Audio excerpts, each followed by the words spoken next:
Muito bom, Ciro. É isso mesmo. Esse é o momento que a gente precisa fazer essa distinção, né? A doutrina geral da ressurreição é uma coisa em que você fundamenta biblicamente esse evento que ocorrerá, e agora precisamos olhar nos detalhes. O primeiro detalhe é que essa ressurreição geral está dividida entre primeira e segunda ressurreição. Isso é bíblico, né? Sendo a primeira ressurreição para os justos e a segunda ressurreição para a morte, né? Tanto que Apocalipse, capítulo 20, verso 6, vai dizer que bem-aventurado aqueles que fazem parte da primeira ressurreição. Né? Bem-aventurados que fazem parte da primeira ressurreição. Eu quero aqui jogar um pouco de luz no assunto, e aí eu volto com o pastor Elias, que pode falar também sempre de forma bem sintética. Levítico, Elias, João e Ciro. O livro de Levítico, capítulo 23, vai instruir o povo de Deus sobre como deveria ser feita a colheita do campo. E Deus mesmo orienta o povo que os primeiros ramos, os primeiros molhos deveriam ser chamados de primícias e eram levados para o templo. Não vou entrar em detalhes aqui, nem mesmo fazer a leitura do texto.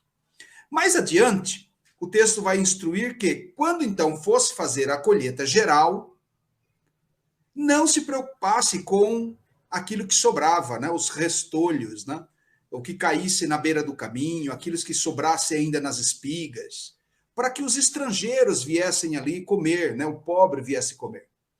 Então, a colheita basicamente estava dividida em 3 fases: as primícias, a colheita geral e o resto, aquele que sobrou no final lá da roça, né? Então, vamos chamar assim para nós que somos do interior, né? Aqui de São Paulo.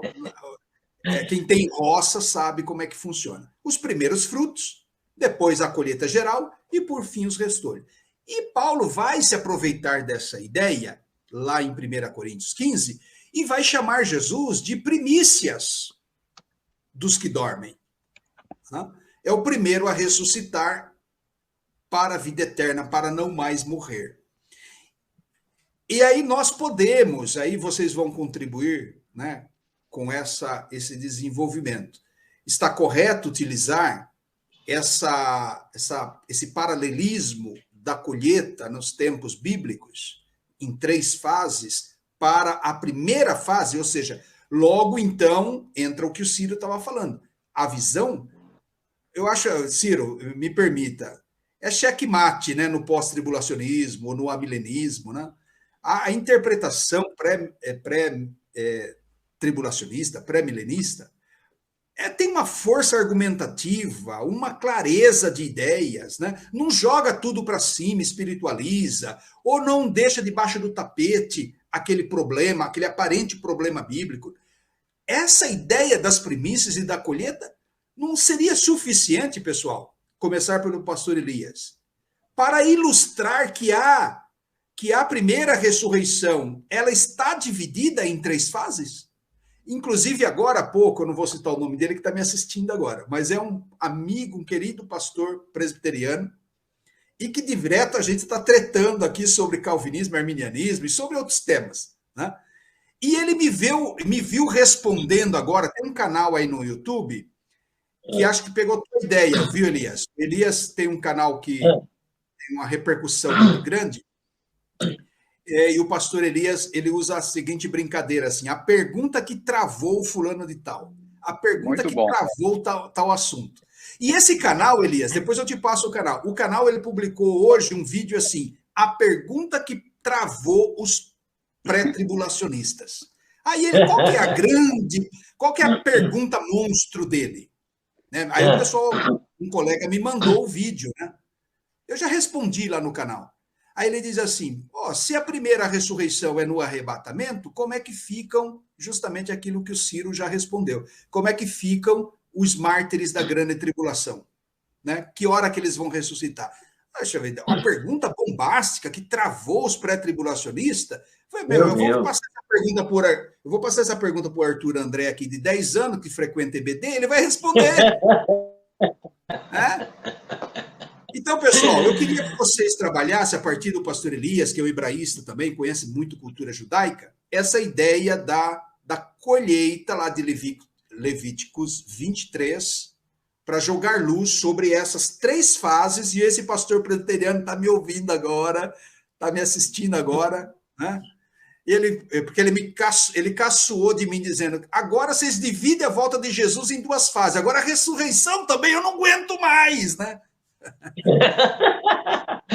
Vamos lá, então. Antes de tudo, eu quero aqui... Eu estou assim, espasmódico, estupefato, com a humildade do pastor Ciro Sanches Imbordi, né? Ele sempre fazendo alusão ao meu nome. Meu Deus do céu, um homem que domina a escatologia, obras escritas, e a gente assiste também os vídeos dele, né? Nós assistimos, temos sempre que estar aprendendo, com certeza. Mas muito obrigado pela deferência, mas os méritos são seus, pastor Ciro. O senhor que é o escatólogo aqui do grupo. É isso. Agora, quanto ao presbiteriano, eles não responderam ainda, né? A pergunta que travou os teólogos calvinistas, né? Os pós-tribulacionistas, é a questão de Jesus... O grande problema do pós-tribulacionismo é que, por ocasião do arrebatamento, a igreja não vai para o céu. Então, isso daí é um fato muito importante. Por ocasião do arrebatamento, na visão pós-tribulacionista, a igreja não vai para o céu. Isso aí contraria toda a teologia de Jesus em João 14, 1-3, e a teologia paulina. Então, como eles não conseguiram responder, eles ficam inventando essas historinhas aí, né? Mas vamos, então, para a questão levantada pelo pastor e missionário Jamierson. Levítico 23 apresenta algumas festas de Deus, algumas festas judaicas do povo de Israel, que não é a nossa festa, né?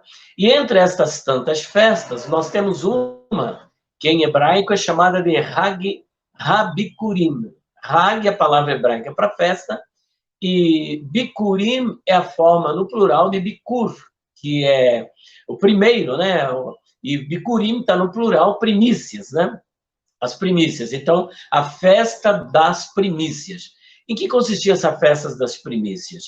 Quando estava na época de colher, de fazer a colheita, os lavradores, eles iam até a lavoura e colhiam os primeiros frutos, aqueles frutos que estavam maduros. Geralmente, era o fruto da cevada.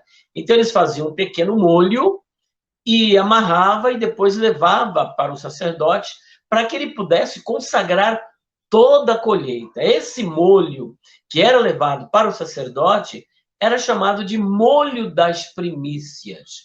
E aí, o apóstolo Paulo, como ele trabalha muito bem essa questão da cultura, não somente da cultura judaica, mas também da cultura romana, da cultura grega, dentro das epístolas paulinas, estão presentes muito esse entendimento do apóstolo Paulo. Ele lança a mão, então, dessa questão da cultura judaica e chama Jesus do Bikurim, ou melhor, de o Aparré, do nosso Aparré, ou seja, o primeiro a ressuscitar para nunca mais morrer, numa alusão à festa das primícias, que é justamente aquele molho que era cortado, depois levado ao sacerdote, que consagrava a colheita, depois de haver consagrado a colheita, consagrado melhor, apresentado aquele molho, consagrando a colheita, depois os lavradores podiam entrar e fazer a colheita.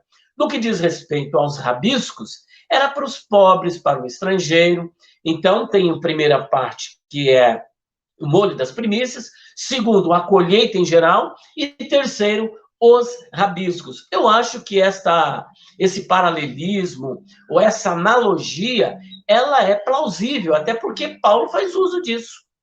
Ele ali em 1 Coríntios, capítulo 15, versículo 23, ele disse, cada um por sua ordem. A palavra ordem que aparece ali no capítulo 15, versículo 23 de 1 Coríntios, é tagma. E Paulo faz um uso militar. E nesse uso militar, ele tem uma visão cronológica. Se nós analisarmos a primeira epístola de Paulo, capítulo 15, em especial capítulo 15, ele está todo dentro de uma ordem cronológica, a cronologia do começo ao fim.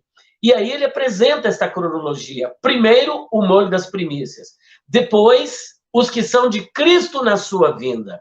E o pastor Ciro Sanches, acertadamente, ele apresenta Cristo como aquele que inaugura esse modelo de ressurreição, que é a ressurreição para a vida. Então, nós entendemos que ali é uma ressurreição do cabeça da igreja. Depois, o corpo da igreja.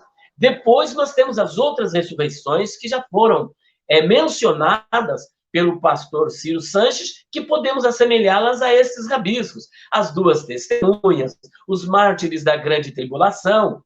Enfim, já está, inclusive, nessa nossa fala, e já só complementando o que o pastor Ciro já disse, a resposta para esse pós-tribulacionista né, e calvinista. Porque a primeira ressurreição não significa que é a única, ou melhor, é uma ressurreição, só que em fases diferentes, como o pastor Ciro Sanches diz que é um modelo de ressurreição que terá suas etapas. Primeiro Cristo, depois a igreja, as duas testemunhas, no final da grande tribulação, os mártires, enfim, tudo isso faz parte da primeira ressurreição.